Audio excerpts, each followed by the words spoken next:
परिषदेच्या निवडणुकीचा वाढलेला आहे. चिरंजीव सुमित यांचंही नाव कुठेतरी चर्चेत येते. पहिली गोष्ट म्हणजे सुमितचं नाव जे चर्चेत आलं त्या सगळ्या कार्यकर्त्यांच्या भावना आहेत.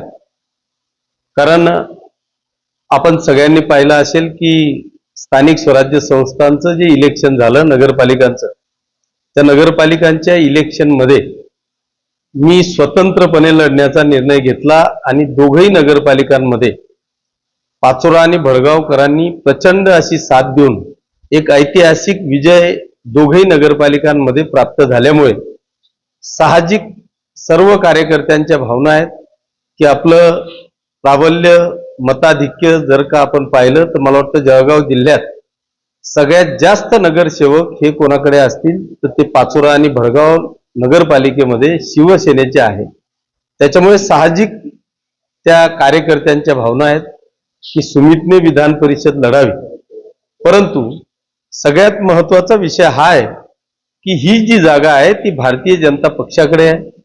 त्याच्यामुळे आम्ही सगळेजण या जिल्ह्याचे पालकमंत्री आमचे सगळ्यांचे नेते आदरणीय गुलाबरावजी पाटील साहेब यांच्याशी चर्चा करून ही जागा भाजपनी शिवसेनेला सोडावी यासाठी आम्ही सगळेजण प्रयत्न करू.